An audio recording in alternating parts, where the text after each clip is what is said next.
नमस्कार, best healthy किचनमा तपाईहरुलाई स्वागत छ। आज हामी पास्ता बनाउन गइरहेका छौं। सुरु गरौँ है त।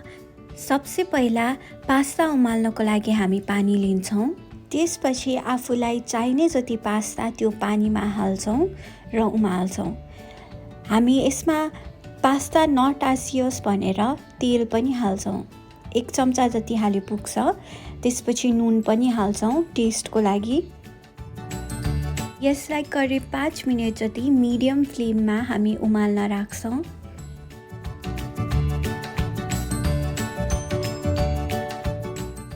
हाम्रो पास्ता उम्लिसक्यो र अब यसलाई एकछिन सेलाउन राख्छौं। अब हामी एउटा नन स्टिकी प्यान तताउन राख्छौं र 4-5 चम्चा तेल लिन्छौं। हजुरहरुसँग नन स्टिकी प्यान छैन भने तेल अलिक धेरै लिनु होला किनकि पास्ता टास्सिन सक्छ।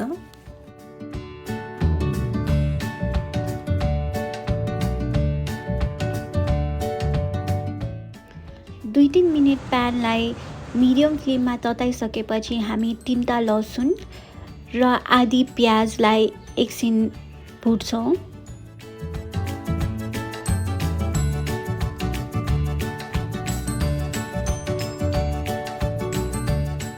प्याज र लसुन लाइट ब्राउन भइसकेपछि हामीले पिसेको 4 वटा जति टमाटर त्यसमा हाल्छौं।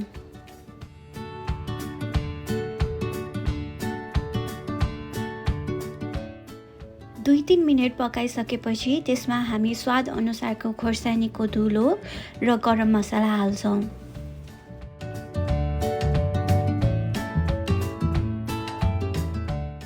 अब यसमा हामी अलिकति बेसार हाल्छौं। आधी चम्चा हाले पुग्छ।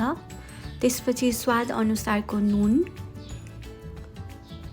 अनि त्यसपछि 1 चम्चा जति सोया सस।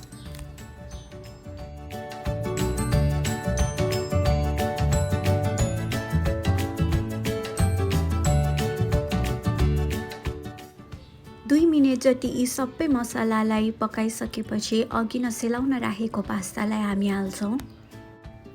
हाम्रो पास्ता पनि पाकिसक्यो र मसला पनि पाकिसक्यो। अब यसलाई 1 मिनेट जति चलाउँदा हुन्छ। त्यसपछि हाम्रो मिठो इन्स्टन्ट पास्ता रेडी भइसकेको छ। अब यसमाथिबाट म अलिअलि धनिया हाल्छु।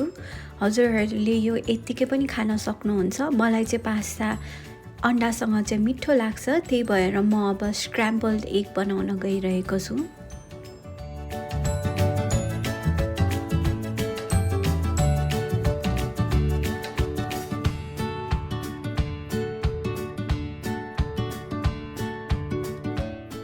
हाम्रो स्क्रैम्बल्ड एग पनि रेडी भइसक्यो र अघि पकाएको पास्तालाई म एकछिन राखेर 1 मिनेट जति फेरि पकाउँछु।